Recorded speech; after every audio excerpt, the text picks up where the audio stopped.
Well, hello there. This is Ray Morales with The Blind Spot. And today my guest is Sam Seavey. You may know him better as the host of The Blind Life. And he currently has a YouTube channel that has over 80,000 subscribers. So Sam, how you doing? I'm good, Ray. Thank you so much for inviting me on your show. Yeah, Appreciate it. well, I appreciate you coming on. I really do.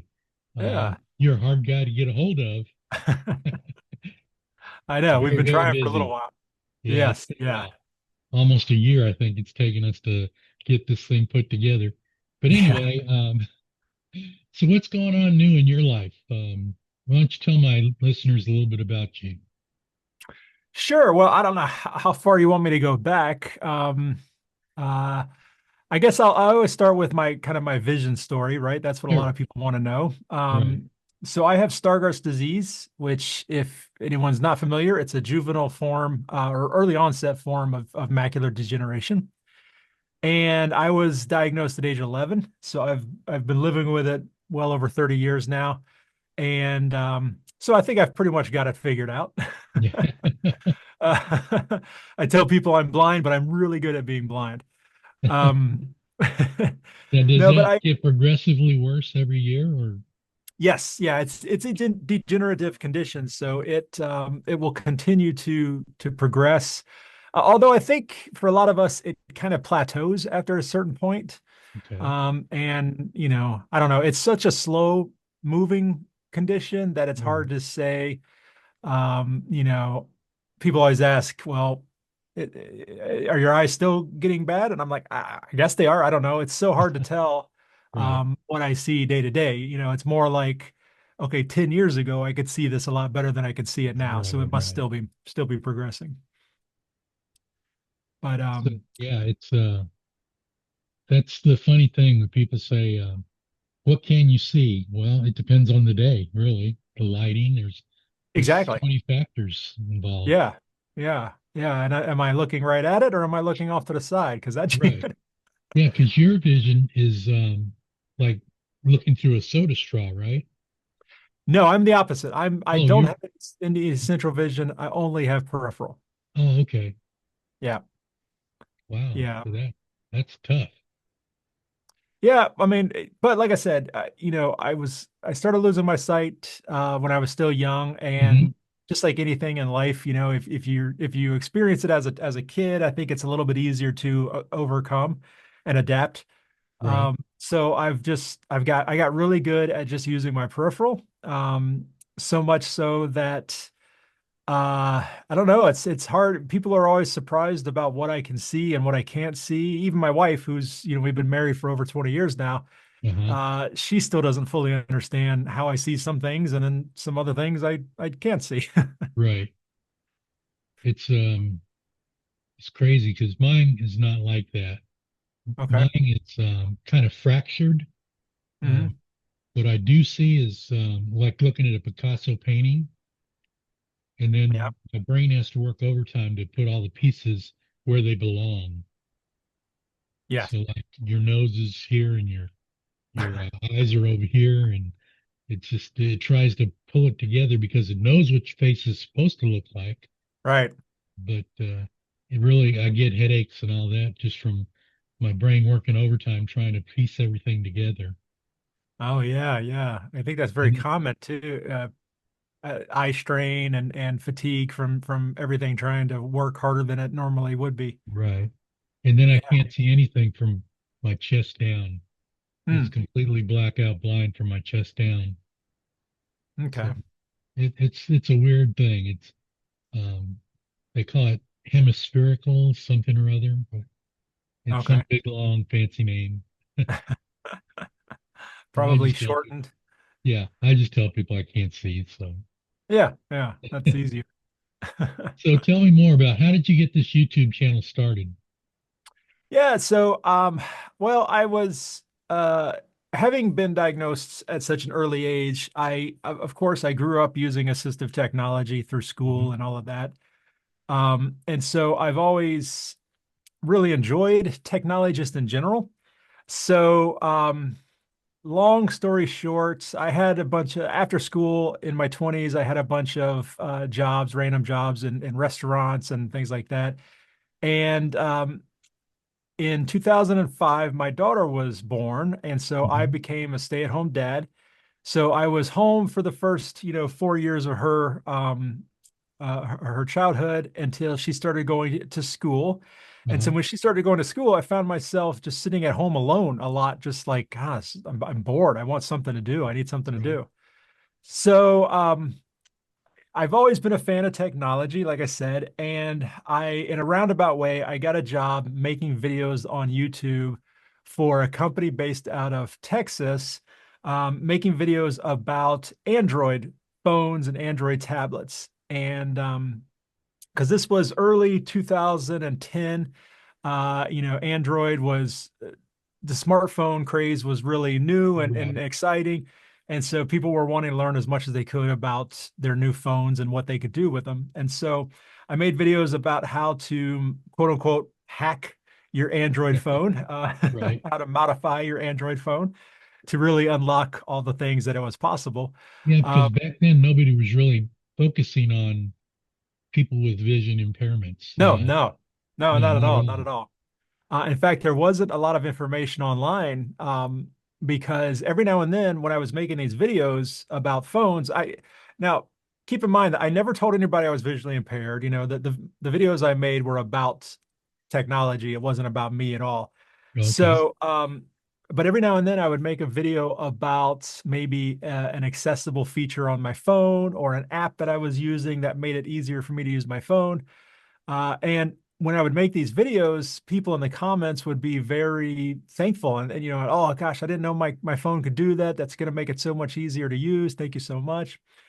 And so that kind of got me thinking that maybe there wasn't a lot of information on YouTube at the time about low vision. Uh-huh. And so one day in 2013, I decided to search for Stargardt's on YouTube and just to see what kind of videos were out there about Stargardt's disease, which is my condition. Right. And there wasn't really much out there. There was a couple of videos about doctors talking about the condition, the Hmm. medical side of it, but I was really looking for information from people living with the condition. How were they coping? How were they managing? Right. And there wasn't much out there. So it was around this time that I stopped making videos for this other company. And I decided, you know what, I should just start my own channel because I'd been making videos on YouTube for a couple of years at this point. I knew how to do it. I knew how to run a channel. I knew how to grow a channel and all this. So I was like, I should just start my own channel and share my life living with vision loss and maybe talk about the things that I do and how I manage and the tips and tricks that I Right. use. And so, yeah, so December of 2013, I started my YouTube channel. And at the time, it was really just, I was, like I said before, I was bored. And so it was really just a hobby, something to occupy my time. Right. I really didn't have any thoughts of it turning into anything big or growing into anything, you know, um, substantial, I guess. Uh, it really wasn't until about 3 or 4 years into my channel that I started working as an managing an assistive technology program at a nonprofit. And that's really when my channel shifted to mostly being about assistive technology, Okay. because I was suddenly surrounded by all this amazing AT, and I needed things to make videos about, so I started making them about the devices. And that's really when my channel started to grow. And ever since then, it's kind of been growing like a weed, and it's really turned into something way beyond I ever thought it would.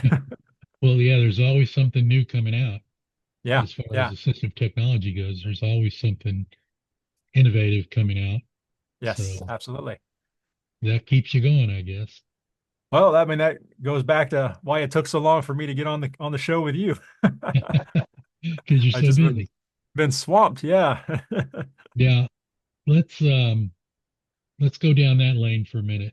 What are some of the most recent innovations that you prefer that you've reviewed and you prefer yourself? Yeah, yeah. Well, um, the most important thing to know about assistive technology is that it's very goal specific or task Hmm. specific. If I need a device that will help me navigate to my nearest Starbucks, well, that device is probably not going to help me watch television. I need a Right. different device for that, for the most part. So that's really, assistive technology has been very fragmented in that sense that we always talk about tools in the tool belt because not one device is going to solve all your problems. You need to have a Right. bunch of different things for different situations. But in the last couple of years, everybody's talking about the big AI explosion and Hmm. the big AI craze. And good or bad, whether you think it's good or bad, it has become incredibly beneficial for the blind community.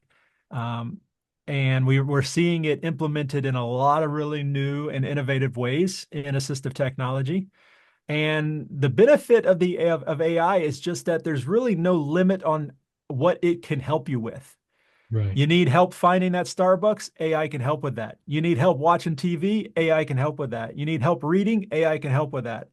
You need help picking out socks that match, AI can help with that. So it's really been, I think, the first innovation that's come along that can help in so many different ways. It's kind And of like every having a personal assistant right there with you all the right. time. And everyone can use it Hmm. very easily. I mean, it's very easily accessible for everyone to use, whether Yes, you're sighted or not. right. Yeah, So, it's yeah, go ahead. and, and with just a little bit of training and practice, Yeah, you can get really good at using it. right. And it's amazes me how far it has come just in the last 3 or 4 years. Oh yeah. And more people are getting on the bandwagon and creating different tools that are even better and easier to use. So who knows where it's going to be in the next 5 to 10 years? Yeah, I think we're right in the middle of experimental. Everybody is trying out new things. They're trying, let's see, put AI into it and see what happens, see if it works or not. I think after a while, it'll kind of get refined down into, well, people will figure out what it's truly the best uses for it. I attend these assistive technology conferences all the time, and at a recent conference, LG had a booth and they had a refrigerator that had AI built into it. Uh-huh. And it's like, you know, okay, maybe we don't have to put AI into everything. Maybe the refrigerator is okay as it is. I don't know how AI is going to help me. Although I say that, but one of the things I talk about with the Meta smart glasses, AI smart glasses, Uh-huh. is you can use the glasses to take a picture of the inside of your refrigerator, and then you could say, what can I make for dinner with all of this stuff? Oh, wow. And the glasses will be able to see all your stuff and say, okay, well, here's a couple of recipes based on what you have in the refrigerator. So who knows, I don't know. Well, just speaking of AI right now, you made a gesture with your hand. You raised your hand like that as you were Mhm. talking, and it popped up on my screen. Sam Seavey has a question. He raised his hand. Oh, wow. Yeah, So there you go, man. yeah, It's getting kind of crazy. it is. Anyway, we're getting off track, I guess. Um, Yeah. so tell me more about your story. Where do we go from there? Well, so as I said, in 2016, I started working as a program manager at a nonprofit. I still manage that program today. I do that part-time, and then I jokingly say I work in the office 2 days a week, and the other 7 days a week I'm making videos on YouTube, um, because it's truly such a full-time job. But um, I enjoy I still enjoy working with clients. I work mostly with seniors losing Uh-huh. vision later in life. And so I really enjoy the one-on-one interaction with the client and helping them, solve these problems that they find themselves in. Um, but outside of that, like I said, run the YouTube channel, I run the TikTok channel, the Facebook channel, the Instagram channel, the podcast. I'm on just about everything. And I attend these conferences. Like I said, I just got back from Florida last week for a conference, and in about 2 weeks, I'm going to Los Angeles for another conference. Um, and it's pretty cool. It's pretty exciting to be able to see all the latest cutting edge assistive technology. And then Right. whenever I go to these conferences, I will record clips to make a video, kind of like a highlights video, Right. and I will share that with my viewers. Yeah, I've seen those. It's very informative. Yeah, in fact, that's one of the videos I'm working on right now is my coverage of this recent conference. Cool. And what conference was that? That was the ATIA conference, which is held in Orlando every year in January. Okay. It's a good Yeah. time to go to Orlando. Yeah, it was actually cold. It was chilly. I mean, that was right when the Midwest here where I live, we got all of this the crazy snow and stuff. And Uh-huh. so it was creeping down there to Florida too. In fact, my I was supposed to fly back and my morning flight got canceled out of Orlando because of frost. Oh, wow. They're Apparently not used to Orlando it. can't handle frost. No, they're not used to it. No, no. So I had to stay an extra day. Yeah, my daughter lives in Tampa, and Ah, she's complaining because it's 50 degrees. And I'm like, it was minus 10 here, so I don't want to hear it. I know, exactly. Yeah, the Floridians were freaking out. Yeah. I heard the iguanas were falling out of the trees and all Yep, kinds of stuff. yep, So, yep. I saw that. so tell me more now. Where are we at as far as your story goes? Where did we leave off? Well, I just continuing to review the latest technology, and I review physical products, physical devices. I review software, adaptive software, accessible software, also accessible consumer electronics. Like Hmm. I just recorded a video for the Sony A7 V camera, this brand new Sony camera that is full of accessibility for the visually impaired. It's really, really cool. So it's a product that's not necessarily made for us, but thanks to the company being self-aware, they designed accessibility in so that we can use it, which is always awesome. So I just reviewed that one. That one's coming out soon. And I've Right. got a great podcast episode coming out tomorrow, actually. So just trying Cool. to put out as much information as possible to the blind community. Right. Wow. Well, I applaud you. You're doing a great job. And Thank you. Thank you. this, I lost my vision due to a stroke back in Hmm. 2012. And so I was the same way with you. I had a lot of time on my hands, and I was a technology geek myself. Um, I used to build websites, Hmm. um, and I would, make them for friends for free and stuff like that, but nothing really fancy. I was just starting to learn JavaScript and stuff like that. But um, anyway, after this happened, I was moping around the house, and then through the VA, I got some nice technology like a smartphone, Yeah. and I had an Android before, but it wasn't helping me much because I didn't know Hmm. how to access any of the accessibility stuff on it. Hmm. But when I went to Heinz, they taught me how to use my iPhone. Then they gave me an iPad, and I thought, man, all this cool equipment, I need to start doing something. I had been a fan of podcasts for Hmm. years, listening to them, and I thought I'll just start my own podcast. So I did just for veterans that are blinded, and that's how the blind spot came about. And then as we talked one time, you told me that yours used to be called the blind spot also, right? Yes. Yeah. Yeah. When I first started, because of my central vision loss, I Hmm. thought that was a clever name for my YouTube channel, Yeah, The I did Blind too, Spot. and I didn't know there were going to be 40 other ones out there. Yeah. Yeah. I kept mine until for about 4 years, and then I changed it to the Blind Life. Yeah, Yeah. that's pretty cool because your hook is living your best blind life. I like that. Yes. Yeah. I kind of got lucky with that one. It Yeah, fits. it does fit. And I've been trying to think of a good hook, and good motto for mine, and I just can't come up with anything. Hmm. But it'll come, I'm sure, sooner or later. Yeah. There's a blind spot I can't get past it. Well, that's, it's your story was my story, right? I just started it as something to occupy my time, Mhm. and and it became like a passion project, and the, the things that really succeed are the things that you enjoy doing, Right? because it's fun, and you put your heart into it. And I think that's great. That's the whole reason I started mine as well. Yeah. And I've learned a lot. I really have. Especially Trial by fire. once I started doing the YouTube videos, it's a whole nother animal from just Yeah, audio. Because when I started out, I did 3 seasons just audio.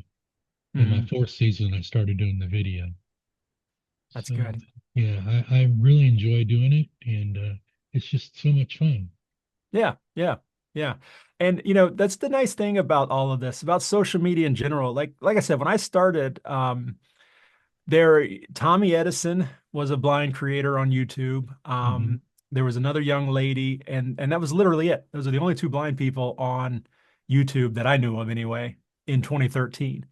But now, there's a huge community on YouTube, on TikTok, on Instagram, podcasting. And it's a testament to the fact that everybody has a voice on Right. social media, and everybody can share their story, and that resonates with others, and everybody can build a sense of community on social media. I mean, social media has its downsides, obviously, but it can Sure, be yeah. a great thing also. It can be a good tool, that's for sure. Yeah. Yeah. So what's next with you? What are your plans in the future? What's coming up? Well, I am just once again continuing to work hard and putting out content. I've got this great podcast coming out this weekend, and then I'm scheduled to record with a biotech company to record a podcast episode as well, learning about their gene therapies, because I know that's a big, kind of a big question in our community. People want to Hmm. know about current gene therapies and treatments and that sort of thing. Right. Um, I'm going to a couple of conferences. As I said, I'm going to be speaking, or not, I'm going to be attending the CSUN conference out in Los Angeles in March. That's March 10th through the 14th, I believe it is. And then probably the largest assistive technology conference in the country is CSUN. And then I'm going to be speaking at the Virginia AER conference in Danville, Virginia at the end of March. I'm going to be doing the keynote presentation and a couple of breakout sessions. And I believe the breakout sessions are going to be virtual. So if you want to attend, you can't attend in person. I think you'll be able to attend virtually. Um, Okay. I'll have more information about that on my channel as I learn more about it. And then I just learned that I'm going to be doing a spot with Sony. As I said, I work with Sony on their accessible cameras, so I'm going to be doing recording some stuff with Sony in March. And then I believe if anybody's watched my channel, I feature the accessible bags from Fieldom. Fieldom is a Korean company that makes backpacks and other types of bags for the disabled community. They started out making bags for wheelchair athletes, and now they make bags for all different types of disability, including vision related.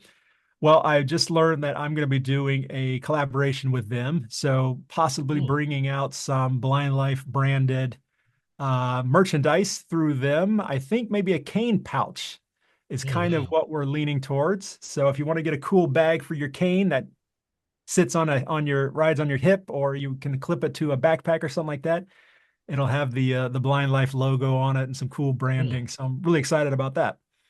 Or a crossbody maybe. Yeah, we've got a couple of options. We're going to jump into a call and try to figure out what we want to do, but we're hoping that it will be available this summer, kind of around the time of either the NFB conference or the ACB conference. Okay. Cool. Yeah. Well, that's very exciting. I can't wait to hear or see what comes about that. Yeah. Well, is there anything else you want to plug while we've got you on the line here? No, I'm just, if anybody wants to learn more about me, they can do that through my website, Go ahead and give, yeah. theblindlife.net. And that will lead you to all my social media and my podcast. And you can also reach out through my website if you want to connect with me. Okay. And that's theblindlife.net. Yes, .net. Okay. Well, it's been great talking to you. And man, I really appreciate you taking the time out of your busy schedule to do this for me. Yeah. Because I've always wanted to interview you, and it just never did work out until now. But I really appreciate it. I really do. Well, I appreciate you being so patient. No, Well, I appreciate you, it, Ray. like I said, you are a busy guy. Yeah. All Well, right, no, Sam. Well, I'm gonna, I appreciate you having me on, and it was great chatting with you. okay. Let me do a little bit of housekeeping here, and um, I'll turn it off. But I appreciate you coming on, and I thank you so much again. All right, folks, this has been another episode of Ray Morales with the Blind Spot. And you can always find us here on YouTube. And don't forget to smash that like button, subscribe. And I think the most important thing is to subscribe. You can also find us on, oh, where am I at now? I'm on just about every platform out there as far as contacting me and listening to the audio versions. You can find us on Spotify and Apple Music. And anyway, so just do that. Don't forget to share and all that good stuff that these platforms want you to do. It doesn't benefit me financially, not yet anyway, but I just appreciate you turning out and listening and getting my numbers up there. Sam, anything you want to add? No, just what Okay. Ray said. All right. Well, thank you very much, folks, for listening. And Sam, hang on and I'll talk to you off camera here. Sure.